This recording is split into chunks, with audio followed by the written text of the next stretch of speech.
Praise be to the King of Kings, Jesus Christ, who swallowed up all our death due to the penalty of our very own sins, and also gave us his eternal life for us to live on this earth today, to be a witness to his greatness.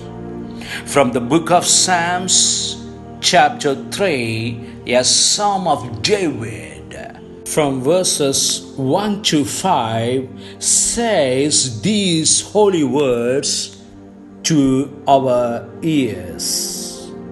O Lord, how my adversaries have increased. Many are rising up against me. Many are saying of my soul, there is no deliverance for him in God. Selah. But you, O Lord, are a shield about me, my glory, and the one who lifts my head. I was crying to the Lord with my voice, and he answered me from his holy mountain. Selah. I lay down and slept. I awoke, for the Lord sustains me. Our Heavenly Father, we thank you for you have made us to hear your holy words. When our adversaries have increased, when there are many who are rising up against us, when our adversaries saying of our soul, there is no deliverance for us in God. But we say, you, O Lord, are a shield about us, our glory, and the one who lifts our head.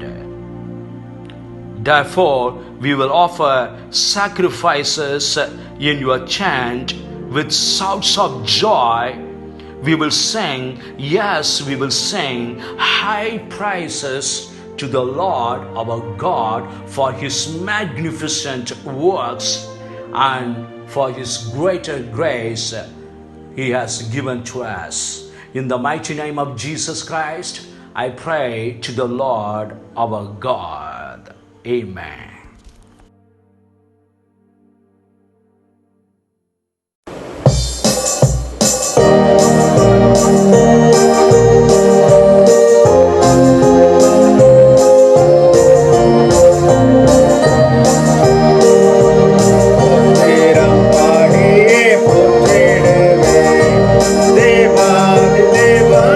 Raja, the Raja, the Raja,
ஆதிராஜனை வாழ்த்தி வணங்கிடுவே.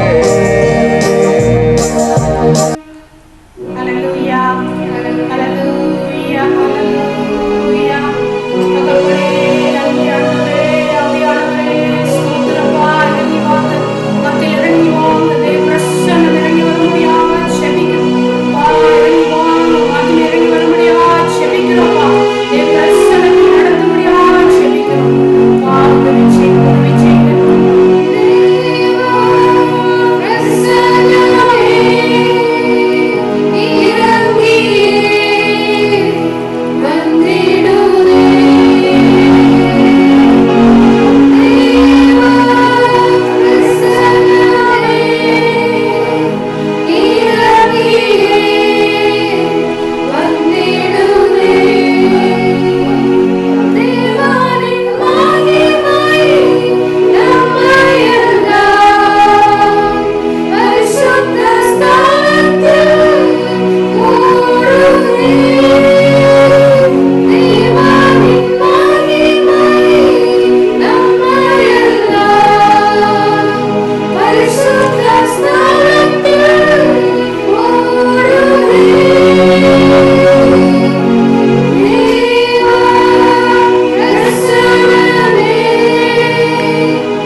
கர்த்தருக்குள் மகிழ்ச்சியா இருப்பதே உங்களுடைய பலன் வேதம் சொல்கிறது.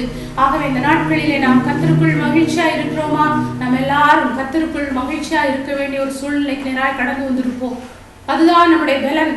கர்த்தருக்குள் நாம் மகிழ்ச்சியா இருக்கணும் இந்த நாட்கள்ல.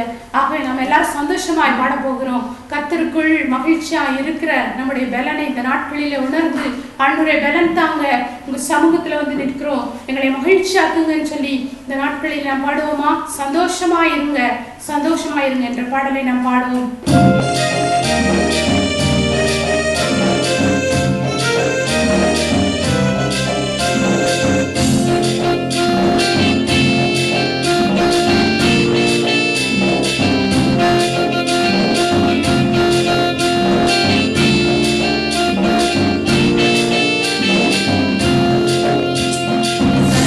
சந்தோஷமாயிருங்க, எப்பொழுதும் சந்தோஷமாயிருங்க.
gather round your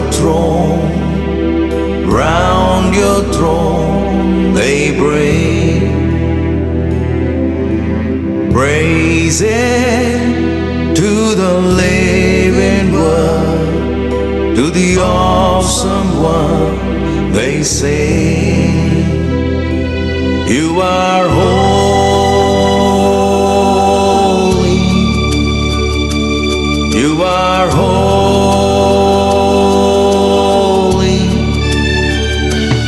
you are holy, is our King.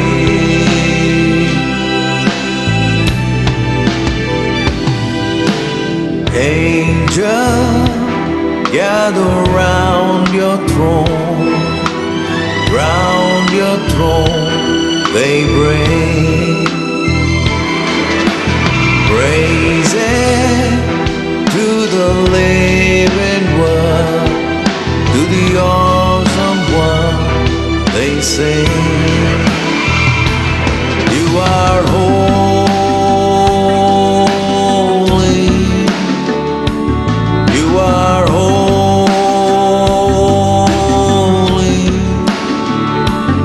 you are holy, is our King. Elder bowing at your feet, they bend their knee. All creatures on the earth below bow before you now. You are holy, you are holy,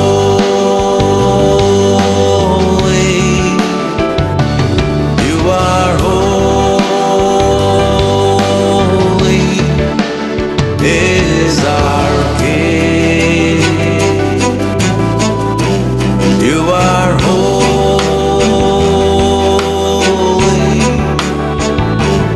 you are holy,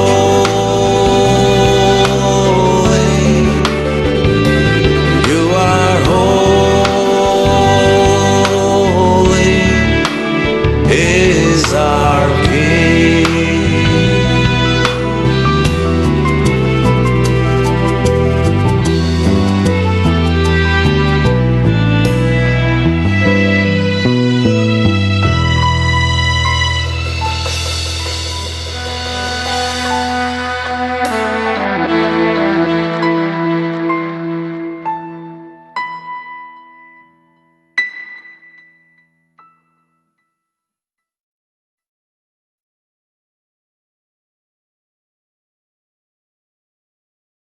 ஸ்தோத்திரம் ஸ்தோத்திரம் ஸ்தோத்திரம் ஸ்தோத்திரம்.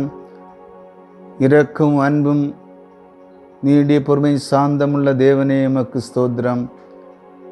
இந்த ஆசீர்வதிக்கப்பட்ட நேரத்துக்காக நன்றி செலுத்துகிறோம் தகப்பனே. ஆண்டவரே, உம்முடைய வசனத்தை தியானிக்க போகிறோம். இந்த நாள் முழுவதும் எங்களை பாதுகாத்த தேவனுக்கு ஸ்தோத்திரம் அப்பா. நீர் பேசும் தகப்பனே. ஹல்லேலூயா, ஸ்தோத்திரம். இந்த வசனத்தை தியானிக்கும் போது உம்முடைய கிருபை, உம்முடைய பிரசன்னம் எங்களை ஆட்கொள்ள வேண்டுமா ஜெபிக்கிறோம்.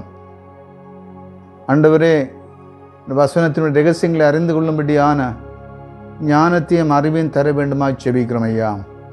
இயேசு சுவாமி, இந்த நேரத்தில் உம்முடைய பிரசன்ஸ் இப்போது எங்களுக்கு தேவை அப்பா. உமக்கு ஸ்தோத்திரம். ஆண்டவரே, உம்மை துதித்து பாடி வசனத்துக்கு நேராக செல்கிறோம் சுவாமி. ஆண்டவரே, உமக்கு ஸ்தோத்திரம். என் ஜெபத்தை கேட்டபடியால் உமக்கு நன்றி. இயேசுவின் நாமத்தில் பிதாவே, ஆமென். ஸ்தோத்திரம். More love, more power, more of you in my life. More love, more power, more of you in my life. I will worship you with all of my heart. I will worship you with all of my mind. I will worship you with all of my strength. For you are my Lord. Yes, you are my Lord. More love, more power, more of you in my life.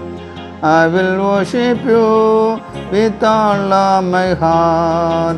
I will worship you with all of my mind. I will worship you with all of my strength. For you are my Lord. Yes, you are my Lord. I will seek your face with all of my heart. I will seek your face with all of my mind. I will seek your face with all of my strength. For you are my Lord. Yes, you are my Lord. More love, more power, more of you in my life. அன்புள்ள சுவாமி, ஆண்டவரே, அதிகமான அன்புக்காக நாங்கள் செபிக்கிறோம். உன் மகிமைக்காய் வல்லமைக்காய் செபிக்கிறோம். பூர்ண இருதயத்தோடு, பூர்ண மனதோடு, ஆண்டவரே, முது பலத்தோடுமை நோக்கி கெஞ்சுகிறோம். ஐயா, உம்முடைய பலம் எங்களுக்கு தேவை. ஆண்டவரே, உம்முடைய பலத்தால் எங்களை இடைகட்டி காத்துக்கொள்ளும்படியாக செபிக்கிறோம். இயேசு சுவாமி, இனி எங்களை ஜெபத்தை கேட்டதற்காய் ஸ்தோத்திரம். என்னை கேட்கின்ற அன்பு சகோதரி ஆசீர்வதிக்கும்படியாக செபிக்கிறோம். நீர் அடின் மூலமாக பேசும், மகிமை எடுத்துக்கொள்ளும். இயேசுவின் நாமத்தில் பிதாவே, ஆமீன். இந்த நாளிலே கொடுக்க போகிற வசனமானது பிரியமான தாசன். பிரியமான தாசன் அந்த தலைப்பிலே இன்றைக்கு செய்து கொடுக்க ஆசைப்படுகிறேன். அதற்கு ஆதாரமாக அப்போஸ்தலனாய யோவான் எழுதிய நிருபம் 3ஆம் நிருபத்திலிருந்து சில பகுதியில் வாசிக்கிறேன். யோவான் எழுதின 3ஆம் நிருபம் முதல் 1 - 5 வரையும் 11ஆம் வசனையும் வாசித்து கேட்போம். மூப்பனாகிய நான் சத்தியத்தின்படி நேசிக்கிற பிரியமான காயுவுக்கு எழுதுகிறதாவது, பிரியமானவனே, உன் ஆத்துமா வாழுகிறது போல நீ எல்லாவற்றிலும் வாழ்ந்து சுகமாக இருக்கும்படி வேண்டுகிறேன். சகோதரர் வந்து நீ சத்தியத்தில் நடந்து கொள்ளுகிறதா என்று உன்னுடைய உண்மையை குறித்து சாட்சி கொடுத்தபோது மிகவும் சந்தோஷப்பட்டேன். என் பிள்ளைகள் சத்தியத்திலே நடக்கிறார்கள் என்று நான் கேள்விப்படுகிறது சந்தோஷத்திலும் அதிகமான சந்தோஷம் எனக்கில்லை. பிரியமானவனே, நீ சகோதரருக்கும் அந்நியருக்கும் சிற யாவற்றையும் உண்மையாய் நேசிக்கிறாய். பிரியமானவனே, நீ நீ தீமையானதை பின்பற்றாமல் நன்மையானதை பின்பற்று. நன்மை செய்கிறவன் தேவனால் உண்டாயிருக்கிறான், தீமை செய்கிறவன் தேவனை காணவில்லை. நன்மை செய்கிறவன் தேவனால் உண்டாயிருக்கிறான், தீமை செய்கிறவன் தேவனை காணவில்லை. கர்த்தருக்கு ஸ்தோத்திரம். காயு என்ற ஒரு விசுவாசை குறித்து நாங்கள் இன்று பார்க்க போகிறோம். காயு என்ற மனிதன் அப்போஸ்தலனான பவுல் எபேசு பட்டணத்தில் இருந்தபொழுது அங்கே காயுவை சந்திக்கிறான்.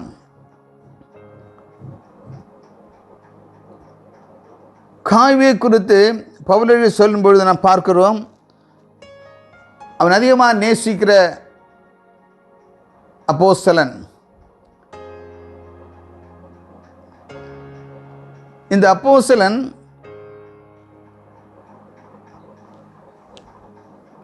காயுவை அதிகம் நேசிக்கிறான். நேசித்து அவனுடைய பிரயாணத்திலே அவன் கூட்டி செல்கிறான். ஆனால் இங்கே யோவான் எழுதும்போது பிரியமானவனே என்று எழுதுகிறார். பிரியமானவன் அல்லேலூயா, beloved என்று ஆங்கிலத்திலே சொல்லுவோம். ஏன் பிரியமானவன் என்று சொன்னால், அவன் சத்தியத்திலே நடக்கிற ஒரு சகோதரன். அது மட்டுமல்ல, தன்னுடைய வாழ்க்கையில் ஊழியக்காரரை அதிகமாக நேசிக்கிறவர். அவனுடைய நற்குணங்களை குறித்து சொல்லி அவனை ஆசீர்வதிக்கிறார் யோவான் அப்போஸ்தலன். அப்போஸ்தலரை பார்க்கும்போது இயேசு கிறிஸ்துவின் சீஷர்களே கடைசியாக மரணமடைந்தவர் யோவான் அப்போஸ்தலன். வேதாகமத்திலே பார்க்கும்போது அவர் 5 புத்தகங்கள் எழுதியிருக்கிறார். முதலாவது சுவிசேஷங்கள், 4வது சுவிசேஷமாகிய யோவான் எழுதின சுவிசேஷமும், யோவான் நிரூபங்கள் 1, 2, 3 நிரூபங்கள், கடைசியாக வெளிப்படுத்தின விசேஷம் என்ற புத்தகத்தை, மொத்தம் 5 புத்தகங்கள் யோவான் அப்போஸ்தலன் எழுதியிருக்கிறார். இந்த புத்தகங்கள்லாம் பார்க்கும்போது தேவ அன்பை குறித்து அவர் எழுதுகிறார். தேவன் அன்பாக இருக்கிறார் என்று, தேவனை குறித்து அன்பானவர் என்று அவர் எழுத புத்தகங்கள்லாம் பார்க்கின்றோம். நீங்கள் ஒருவர் அன்பாயிருங்கள் என்று அவர் கூறுகிறார். அன்பில்லாமல் ஒன்றுமில்லை. தேவன் அன்பாகவே இருக்கிறார். தேவன் நம்மை நேசிக்கிறார். பிதாவாகிய தேவன் நம்மை நேசிக்கிறபடினால தான் அவர் ஒரே பேரான குமாரன் இயேசுவை இந்த உலகத்தை அனுப்பினார். யோவான் 3ஆம் அதிகாரம் 16 வாசிக்கிறோம். தேவன் தம்முடைய ஒரே பேரான குமாரனை விசுவாசி எவனோ அவர் கெட்டு போகாமல் நித்திய ஜீவன் அடையும்படிக்கு அவரை தந்தல் உலகத்தை அன்பு கூர்ந்தார்னு பார்க்கிறோம். அவ்விதமாய் அந்த யோவான் காய்வை அதிகமாக நேசிக்கிறான். ஹல்லேலூயா, ஸ்தோத்திரம். ஆகவே அந்த புத்தகத்தில் வாசிக்கும் பொழுது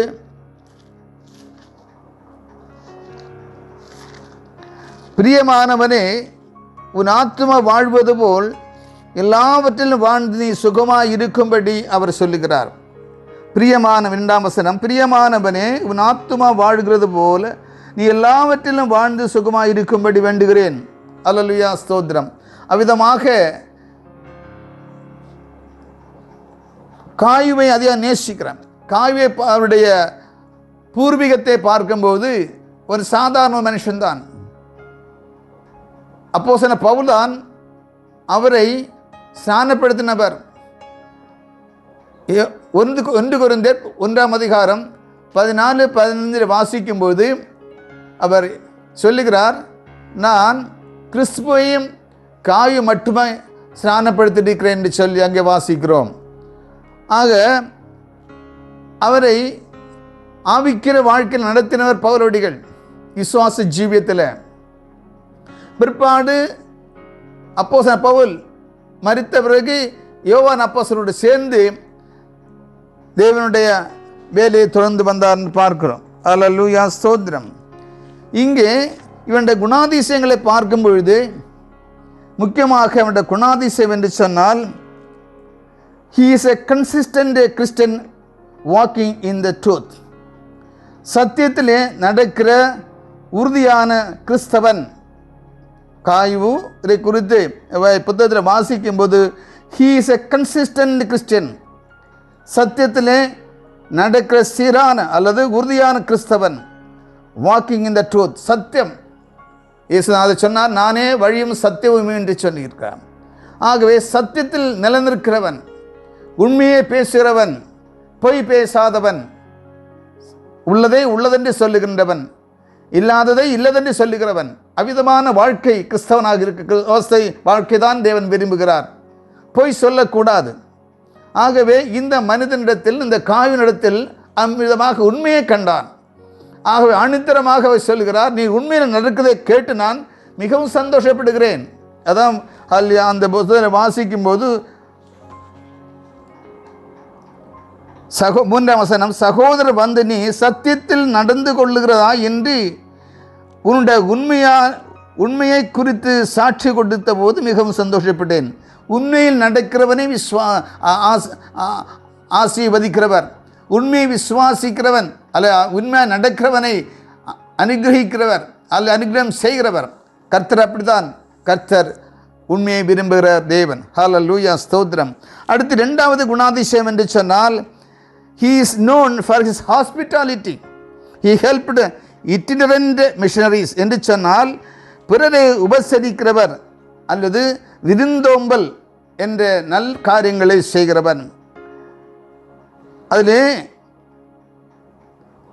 இட்டினரண்ட் மிஷனரிஸ் என்று சொன்னால் ஊர் ஊராக சென்று ஊழியம் செய்கிறவர், பிரசங்கியார். அவர்களுக்கு உதவி செய்கிறதிலே மிக ஆர்வம் உள்ளவர். காய்வு என்பது சொன்னால் அங்கே அந்த நாட்களிலே உபதேசிமார் ஆங்காங்கே ஊர் சென்று ஊழியத்தை சுவிசேஷத்தை அறிவித்து வந்தார். ஆகவே இப்படிப்பட்ட ஊழியர்களை வரவழைத்து அவர்களுக்கு உதவி செய்து அவளை பராமரித்து அவளை உணவு போட்டு அவ்விதமாக போகும்போது அவருக்கு வேண்டிய விதமாக அவரை உபசரித்து அனுப்புகிற ஒரு சீஷனாக இருந்தான் காயு. ஆகவேதான் he is known for his hospitality. Hospitality என்று சொன்னால் ஒரு வரம். நாம் 9 வரங்களை குறித்து வாசிக்கிறோம் 1 கொரிந்தியர் 12ஆம் அதிகாரத்தில். ஆனால் ரோமன் நிருபத்தில் 12ஆம் அதிகாரத்தை வாசிக்கும் அநேக வரங்களை பார்க்கிறோம். ஆகவே மொத்தமாக பார்த்தான் ஏறத்தாழ 19 வரங்கள் இருக்கிறதாக வேதத்திலே வாசிக்கிறோம். Hospitality is a gift. விருந்தோம்பல் அல்லது உபசரிக்கிறது வரம், உதவி செய்கிறது வரம், அப்போஸ்தல ஊழியம் செய்த வரம், தீர்க்கதரிசன வரம், அவ்விதமாக அநேக வரங்களை பார்க்கின்றோம். இங்கே இவன் விருந்தோம்பல் அல்லது உபசரிக்கிறதிலே அந்த கிருபை பெற்றவன், அந்த வரத்தை பெற்றவனாயிருந்தான். ஆகவே முதலாவது சொன்னேன், he is a consistent Christian walking in the truth. இரண்டாவதாக he is known for his hospitality. he helped itinerant missionaries. மூன்றாவதாக he is a very loving person. அன்புள்ளவன், நேசிக்கிறார், எல்லோரையும் நேசிக்கிற ஒரு விசுவாசி. அன்புதான் மிக முக்கியமானது. பிறர் நேசிக்க வேண்டும். இயேசுநாதர் 10 கற்பனை 2ஆக பிரித்து சொன்னார். உன் தேவனாய் கர்த்த பிதாவை நீர் முழு இருதயத்தோடும் முழு ஆத்துமாவோடும் முழு மனதோடும் நேசிக்க வேண்டும், அன்பு கூற வேண்டும். இரண்டாவதாக உன்னை நீ நேசிக்கிறது போல பிறனை நேசிக்க வேண்டும் என்று அன்புதான் முக்கியம். மத்தேயு 22 அதிகாரம் 37-38 வாசிக்கிறோம். ஆகவே ஒரு நேசிக்க வேண்டும். விசுவாசம், நம்பிக்கை, அன்பு மூன்றும் முக்கியமானதுதான். அவற்றில் அன்பே பிரதானம் என்று வாசிக்கிறோம். 1 கொரிந்தியர் 13ஆம் அதிகாரத்தில் வாசிக்கிறோம். ஆகவே அன்புள்ளவன், அன்பில்லாமல் ஒன்றுமில்லை. அல்லேலூயா, ஸ்தோத்திரம். இயேசு அன்பாயிருந்தார், நன்மை செய்கிறாயிருந்தார். கிராமமாக பட்டணமாக சென்று நன்மை செய்கிறவராகவே இயேசு இருந்தார், நேசிக்கிறவராக இருந்தார். அவ்விதமாக மூன்றாவது குணாதிசயம் பார்க்கும்போது காயு அன்புள்ளவனாயிருந்தான். நான்காவதாக தேவனுக்கென்று கடினமாக உழைக்கிறவன், கடினமாக ஹார்ட் ஒர்க்கிங் பர்சன், இரவும் பகலுமாக கர்த்தர் சேவை செய்கிறவன், கர்த்தர் பணி செய்கிறவன். ஆகவே இந்த 4 குணாதிசயங்களை காயுனிடத்தில் யோவான் அப்போஸ்தலன் பார்க்கிறான். ஆகவேதான் அவரை ஆசீர்வதிக்கிறான். வசனம் பார்க்கும்போது 2வது வசனம் வாசி, பிரியமானவனே உன் ஆத்துமா வாழுகிறது போல நீ எல்லாவற்றிலும் வாழ்ந்து சுகமாக இருக்கும்படி வேண்டுகிறேன். அப்போ எல்லாவற்றும் அவனுடைய ஆவியாத்தும சரீரத்திலே ஆசீர்வாதம் பெற்று அவன் செழிப்புள்ளவனாக, அவன் ஆரோக்கியமுள்ளவனாக, ஆவிக்கிற வாழ்க்கையில் உயர்ந்தவனாக காணப்பட வேண்டும் என்று யோவான் அப்போஸ்தலன் விரும்புகிறார். அடுத்து வசனம் 5ஆம் வசனம் வாசிக்கும்போது, பிரியமானவனே நீ சகோதரருக்கும் அந்நியருக்கும் செய்கிற யாவற்றையும் உண்மையாய் நேசிக்கிறார். யாவற்றையும் உண்மையாய் செய்கிறார். அருமையான வார்த்தை. என் பிள்ளைகள் சத்தியத்திலே நடக்கிறார்கள் என்று நான் கேள்விப்படுகிறது சந்தோஷத்திலும் அதிகமாக சந்தோஷம் எனக்கு இல்லை.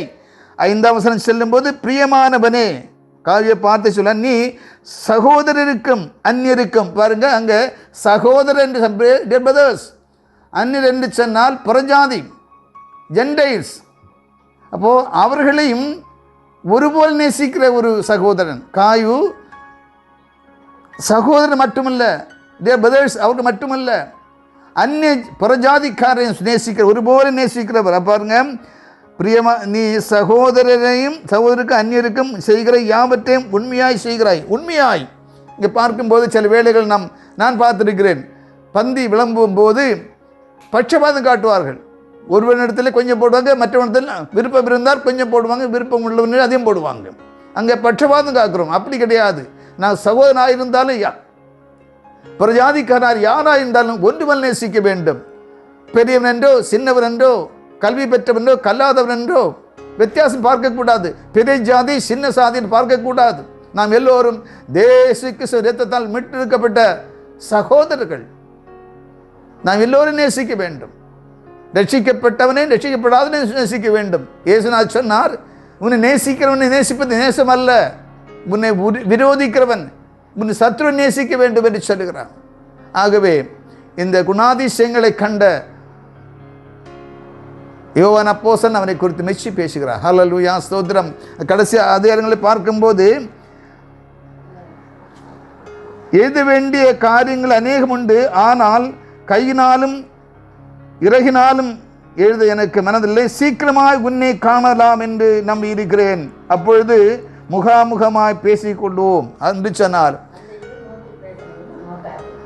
இதை பார்க்கும்போது கர்த்தருடைய ஊழியர்கள் பிள்ளைகளை நேசிக்கிறோம், உண்மைதான். ஆனால் பட்சபாதம் இல்லாமல் பேசுகிறார்களா என்பதை சற்று ஆராய்ந்து பார்க்க வேண்டும்.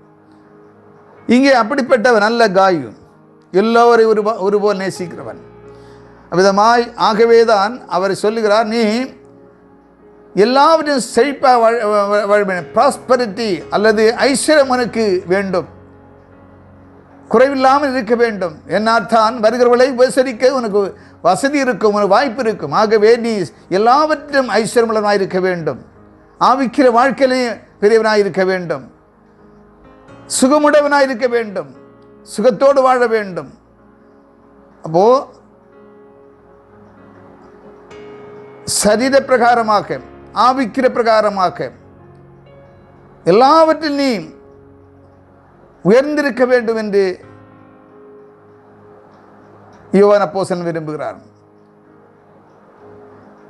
இதில் வாசிக்கிறோம், பலப்படுத்துகிற கிறிஸ்துவினால் எல்லாவற்றையும் எங்களுக்கு பலம் உண்டு. அவ்விதமாய் இயேசு கிறிஸ்துவினுடைய கிருபை பெற்ற காயு தன்னுடைய ஊழிய பாதையில் மற்றவர்களுக்கு ஒரு மாதிரியாக இருந்தார், ஒரு எக்ஸாம்பிளாக இருந்தார். நாம் பார்க்கின்றோம், அநேக காரியங்களுக்கு அவரை குறித்து பேசலாம், ஆனால் நேரமில்லை. ஆகவே நான் சுருக்கி சொல்கிறேன், நாம் நோயற்றவர்களாக வாழ வேண்டும் என்று தேவன் விரும்புகிறார்.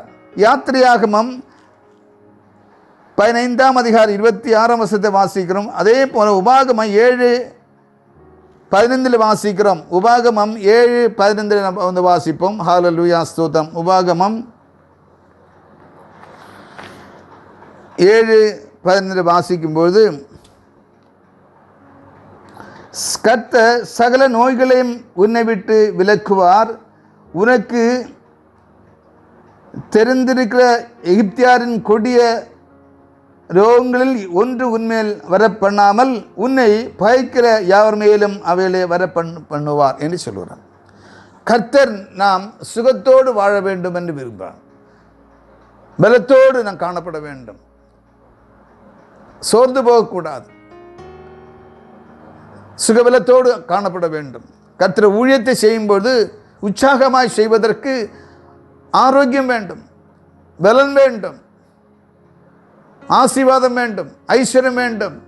வேதத்தில் வாசிக்கிறோம், கர்த்தர் நமக்கு ஐஸ்வர்யம் தருவார், அதனோடு வேதனையும் கூட்டார். ஐஸ்வர்யம் தருவார், கர்த்தர் ஆசீர்வாதம் ஐஸ்வர்யம் தரும், அதனோட வேதனையும் கூட்டான்னு வேதத்தில் வாசிக்கிறோம். விதமாய் கர்த்தர் சகலத்தையும் தந்து நம்மை ஆசீர்வதிக்கிற தேவன். ஆகவே இந்த நாளிலே இந்த பெரிய அப்போஸ்தலனான யோவான் காயுவை பார்த்து இவ்விதமாக சொல்வதற்கு நான் யோசித்து பார்த்தேன். ஏன் இது சாதாரண ஒரு விசுவாசியை குறித்து பெரிய அப்போஸ்தலன் இவரை குறித்து இவ்வளவாக சொல்வது காரணம் என்ன?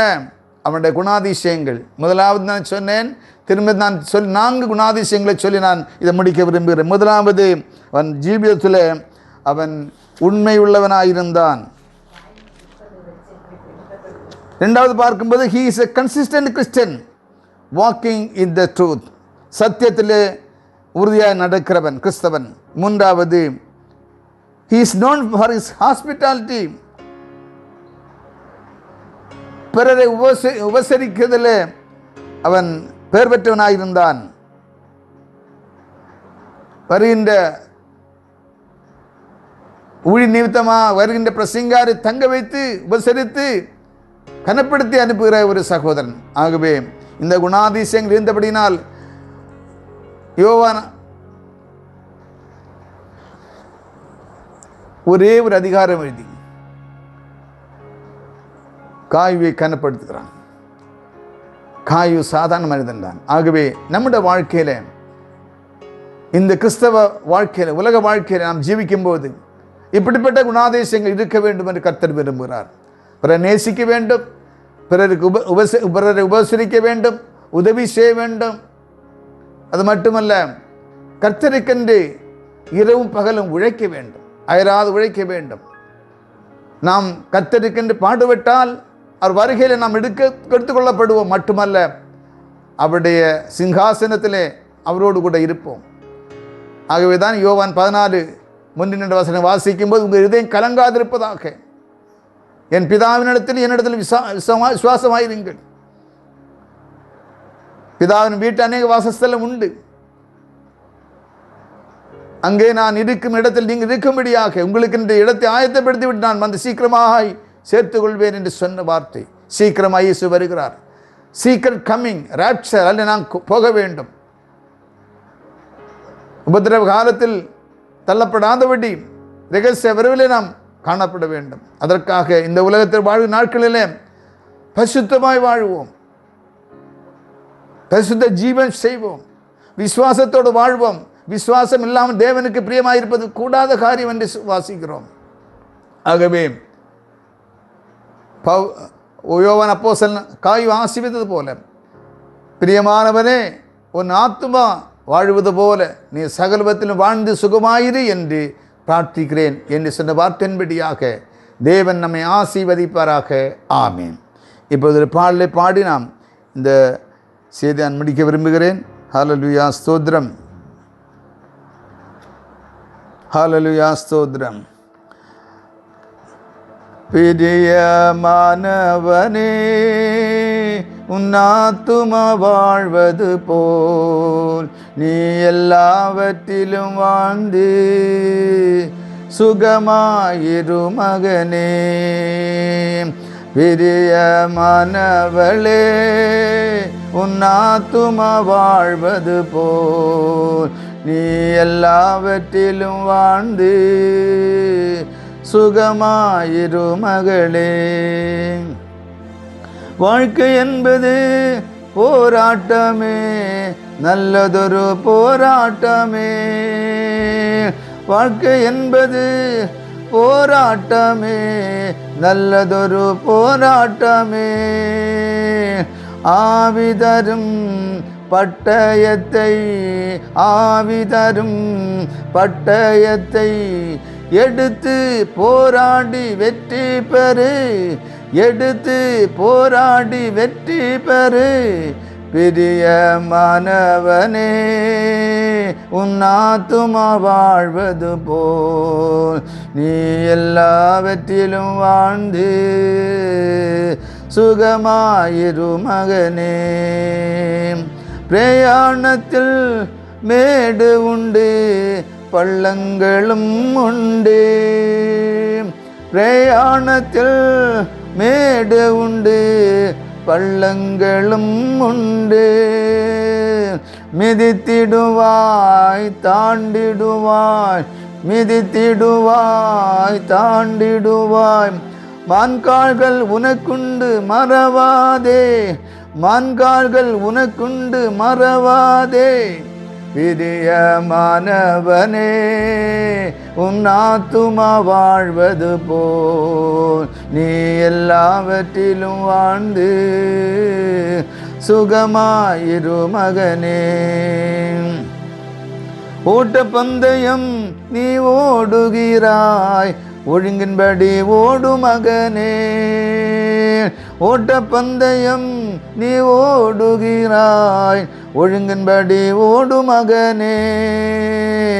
நெருங்கி வரும் பாவங்களை, நெருங்கி வரும் பாவங்களை உதறி தள்ளுவிட்டு ஓடு மகனே, உதறி தள்ளுவிட்டு ஓடு மகளே.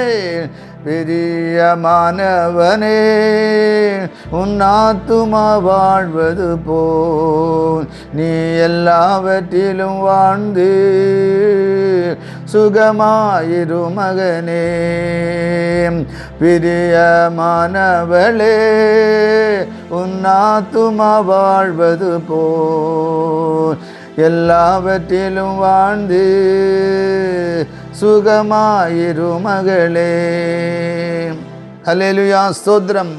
ஹால பிரியமானவனே உன் ஆத்தும வாழ்வது போல் நீ எல்லாவற்றிலும் வாழ்ந்து சுகமாயிரு என்று அப்போஸ்தலன் யோவான் காய்வை ஆசீர்வதித்தது போல, அவனுக்காய் பிரார்த்தனை செய்து போல, இந்த வேளையிலே ஆசீர்வதிக்கப்பட்ட வேளையிலே நோக்கி செபிக்கிற ஆண்டவரே, என்னை கேட்கின்ற அன்பு சகோதரனே சகோதரியே, காயு நடந்தது போல உத்தம விசுவாசியாய் நட, ஒரு கிறிஸ்தவனாய் நட. பிறரை உபசரிப்பதிலே நீ முந்திக்கொள். மூன்றாவது எல்லோரும் நேசி. நான்காவது ஹல்லேலூயா, ஸ்தோத்திரம், தேவனுக்கென்று உழைக்க வேண்டும், ஊழியம் செய்ய வேண்டும். ஆகவே இந்த குணாதிசயங்களை பெற்றவனாக நீங்கள் வாழ வேண்டும். கர்த்தருக்காய் ஆயத்தப்பட வேண்டும். ஹல்லேலூயா, ஸ்தோத்திரம். இந்த கடைசி காலத்திலே வாழ்ந்து கொண்டிருக்கின்றோம். உலகத்தில் காண்கின்ற சம்பவங்களை பார்க்கும்போது கர்த்தருடைய வருகை சீக்கிரமாக இருக்கிறபடினால மனம் திரும்பாதவன் மனம் திரும்ப வேண்டும். கர்த்தருடைய கற்பனை கீழ்ப்படியாதவன் முழுசான் எடுக்காதவன் எடுக்க வேண்டும். ஆவின் அபிஷேகம் பெற்று வாழ வேண்டும். பரிசுத்தமாய் ஜீவிக்க வேண்டும். அவருடைய வருகைக்காய் ஆயத்தமாய் இருக்க வேண்டும். அநேகரை ஆயத்தப்படுத்த வேண்டும். இவ்விதமாக ஹல்லேலூயா, ஸ்தோத்திரம், அடியனுக்கு கிடைத்த நாட்கள் எல்லாம் கர்த்தருக்கு ஊழியம் செய்யும்படியாக அர்ப்பணித்து ஊழியம் செய்து வருகிறேன். பிரியமானவனே, பிரியமானவளே, கர்த்தருக்காய் காத்திரு, நன்மை செய், விசுவாசி, அநேகருக்கு உதவி செய். கர்த்தர் உங்களை ஆசீர்வதிப்பாராக. ஆமென். இப்பொழுது கர்த்தர் மீட்பெருமாக இயேசு கிறிஸ்துவின் கிருபையும் பிதாவாக தேவனுடைய அன்பும் பரிசுத்தாவின் அன்பும் ஐக்கிய சமாதானம் மகிழ்ச்சி நம் அனைவரோடும் இன்று சதா காலங்களும் இயேசு கிறிஸ்து இரண்டாம் வருகை மட்டும் இருப்பதாக. ஆமென்.